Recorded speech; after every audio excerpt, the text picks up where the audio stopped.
Question number 5, Dr. Russell Norman. Thank you, Mr. Speaker.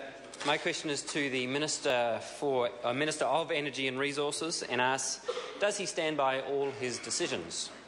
Mr. Speaker. Honourable Dr. Nick Smith. Mr. Speaker, on behalf of the Honourable Simon Bridges, yes, and particularly the decision to see nearly 300,000 homes insulated, improving people's health, reducing energy use and helping making their power bills more affordable. Supplementary. Supplementary question, Dr. Russell Norman. Thank you, Mr. Speaker. How can he stand by his decision to open over 3,000 square kilometres of the North Island Marine Mammal Sanctuary to oil exploration, a sanctuary that was established to protect the Maui's dolphin? Mr. Speaker. Honourable Dr. Nick Smith. Mr. Speaker, on behalf of Mr. Bridges, because it's a perfectly logical decision. The area where the Maoris reside is between the Kaipara and Kawhai harbours, out to 7 nautical miles. The block offer is nowhere near this.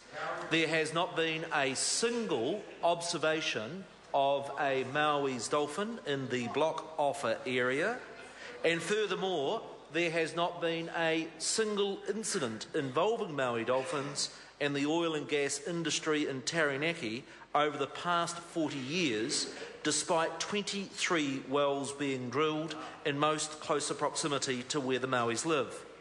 The proposals to quadruple the protected area for Maui to areas where there's evidence they don't go, and to ban all activities like oil and gas would cost Taranaki over 5,000 jobs and the New Zealand economy $3 billion a year. It would be extreme green lunacy.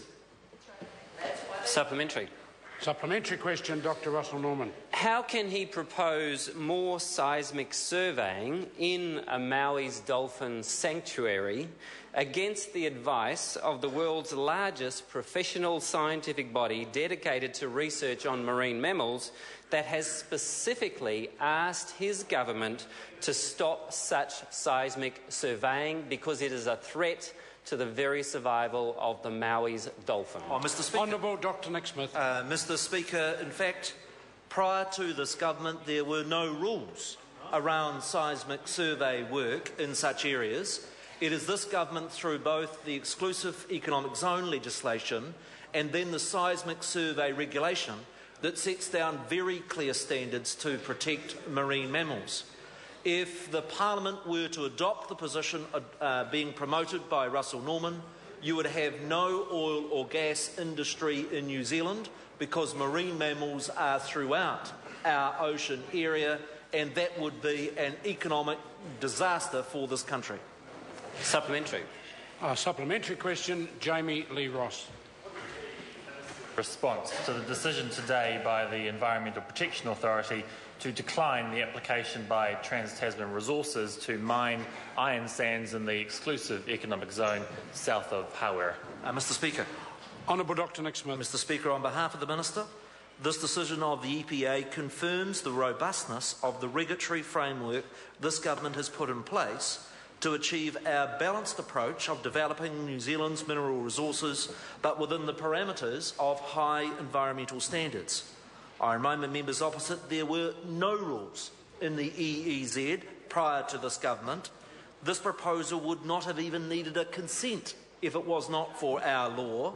Members opposite have slagged the EPA as a joke and as a rubber stamp.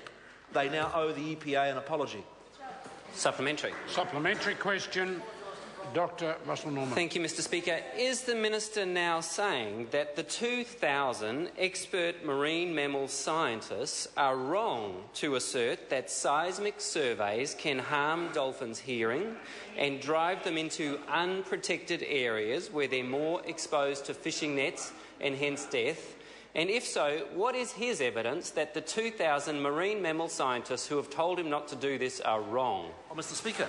Honourable Dr. Nick Smith. Mr. Speaker, on behalf of the Minister, he has consulted with the Minister of Conservation and the very best advice in New Zealand in respect of protecting Maui's dolphin. It shows that over 95% of the risk to Maui's dolphin is in fact from set netting, and this government has doubled that area of protection. There has not been a single Maui's dolphin recorded or observed outside the area that this government has protected. What the member is effectively advocating is that we shut down industries like fishing and oil and gas, even in areas where, despite hundreds of trips of independent observers, there is no sign of any Maui's dolphin. My challenge to the member is simple: show me the Maui. Supplementary. They're dead. You killed them, Nick. Supplementary question. Order. Order. Order. It's a good example of how disorder is created if the member would simply rise without interjection and ask a supplementary question. I, for one, would be very grateful.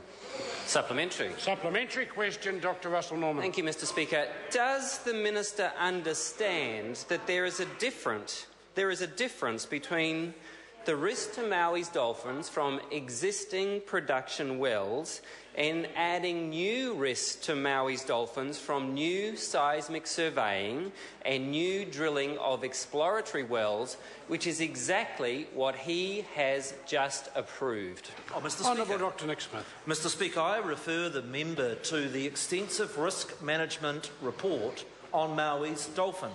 It said that over 95% of the risk to Maui's dolphin was from set netting, and that's why this government has doubled the area of protection from set netting. It said the risks from the oil and gas industry were small, actually smaller than passing vessels. That is, if you want to take the approach that the oil and gas industry is a risk to Maui's dolphin, an even bigger risk is from having boats that might hit them when they go past. And if the member is seriously suggesting that we ban all boats from any movements on the west coast of the North Island, I look forward to campaigning and contesting that stupid extreme green point of view. Supplementary. Supplementary question, Dr. Russell Norman. Thank you, Mr. Speaker. Why won't the minister just be honest and tell the people of New Zealand that he cares more about expanding the oil industry? This is new oil industry. Order. If the member just finishes his question, it's a good example again of the member inflaming the situation with his opening remarks. But he finished the question so we can get on with it. Well, you don't quiet them down, Order. Mr. Speaker. The member will finish his question, otherwise we'll be moving to the next question. Supplementary then, Mr. Speaker. Just finish the question. Why won't he say that he cares more about expanding the oil industry in New Zealand, because that's what it's all about, rather than whether or not the world's most endangered dolphin becomes extinct? He has put the expanding the oil industry ahead of protecting the member will the resume his Mauis. seat. The question's been asked. The minister can Mr. answer. Speaker, I would love to have an honest debate with the member about this issue, because there have been 23 drills for petroleum within the marine mammal sanctuary over the last 40 years without incident. And if the member's position is that there should be no oil and gas, he should be honest that that means closing the Pohukura gas field, which provides 50% of New Zealand's gas resource. It would mean putting 5,000 people out of work, and I point this out. It would result in the coal-fired power station at Huntly having to be turned back on again, greenhouse gas emissions going through the roof, and that would be both economically and environmentally reckless and irresponsible. Supplementary. Order. Order. Supplementary question, Dr. Russell Norman. Thank you, Mr. Speaker. When will the minister simply tell the truth about this issue? Order. Order. Member resume his seat. I will give the member one opportunity to ask a supplementary question in accordance with the rules. Otherwise, we're moving to the next question. Well, point of order, Mr. Speaker. Point of order, Dr. Russell Norman. In many of the minister's answers, he has said or implied that I have not told the truth. You have not pulled him up once about Order. The minister has responded, I think, reasonably in line of the line of questioning. I invite the member, if he wants to ask another supplementary, to do. He doesn't wish to, then we move immediately. Supplementary.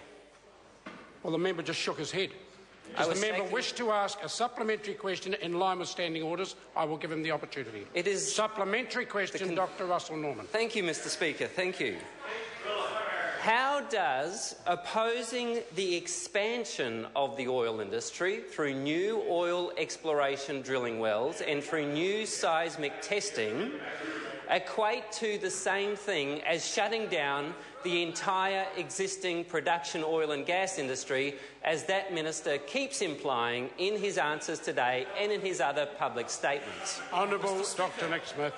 Mr. Speaker, I think there is a logical inconsistency to be saying that for the existing 23 wells that have been drilled, as well as the Parakura field that currently operates within the Marine Mammal Sanctuary, and that over the 40 years there has not been a single incident of any harm to Maui's dolphin, there has not been a single report, and what's more, when the scientific evidence is that the primary risk to Maui's dolphin is set net fishing, it's been absolutely right and rational for this government to focus its efforts to ensure the survival of the Maui's dolphin is focusing on those things that actually cause the Maui dolphin harm and in the areas where the Maui dolphin actually exists. Supplementary. Supplementary question, Dr. Russell Norman. Well, with regard to the scientific evidence, has he read the report from the International Whaling Commission's Scientific Committee, which concluded that the protections he is talking about will not stop Maui's extinction, and I quote, the current management situation falls short of that required to reverse Maui's decline. There's only 55 left. Mr. Speaker, yes, I have read the IWC's latest recommendation and report. They promote that the government increase by fourfold the area of the set net fishing ban. But I have a simple problem. There has not been a single case of an observation of a Maui's dolphin in that quadrupled area. Not one. There has been over 700 fishing trips, and on every one of those fishing trips there has been an independent observer. And I am not going to shut down industries, whether it be oil or gas or fishing industries, in places where there is no evidence that the Maui's dolphin exists. Question number 6, Jackie Dean. Thank you, Mr. Speaker. My question is to the Minister of Science and Innovation and asks,